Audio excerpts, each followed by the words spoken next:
ang mga salaysay na hindi kailanman sumisigaw. Bagkus ay marahang ibinubulong ng hangin, tubig at ng mahabang pag-inog ng panahon.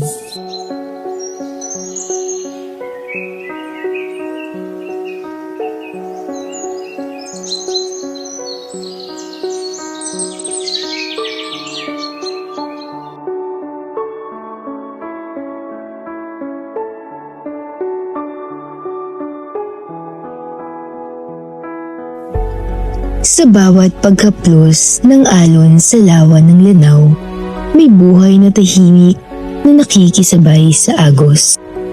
Mga kamay na marubdob ang pagsisikap na naghahagis ng lambat sa sinapupunan ng tubig. Mga pusong laging nakatanaw sa pagsilang ng araw at mga pangarap na patuloy na inaanod ngunit hindi kailanman nilunod ng biyaya ng lawa.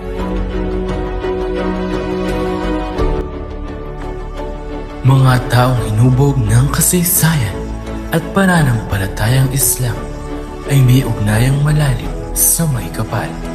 Sa bawat pagdarasal, sa bawat pag-aayuno, at sa bawat pagdiriwang ng Ramadan, tila muling nabubuhay ang kanilang pananalig. Isang pananampalatayang hindi lamang sinusunod, kundi buong pusong isinasabuhay.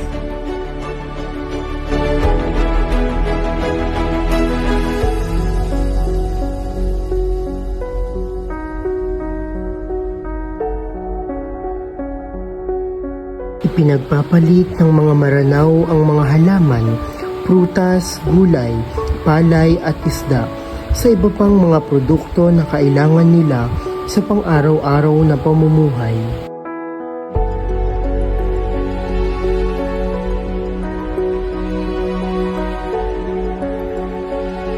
Ang mga disenyong ito ay hindi lamang isang dekorasyon.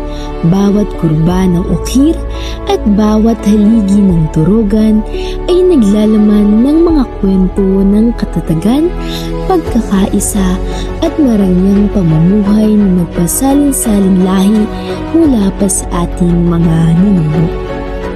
Sa pamamagitan ng turogan, makikita natin ang husay ng mga Maranao sa arkitektura na kayang lumaban sa mga pagsubok ng panahon at kalikasan.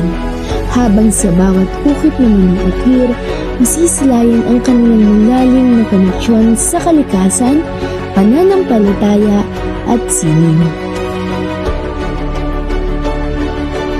Ang sining ng mga Maranao ay higit pa sa simpleng paggawa ng magagandang bagay. Ito ay salamin ng kanilang pagkatao, kasaysayan at pagpapahalaga sa kanilang kultura.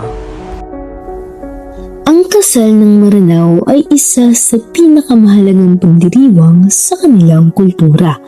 Hindi lamang ito pagsasama ng dalawang tao, kundi pagkakaisa rin ng dalawang pamilya at komunidad. Ang bawat bahagi ng seremonya ay may malalim na kahulugan at nagpapakita ng paggalang sa kanilang tradisyon at pananampalataya.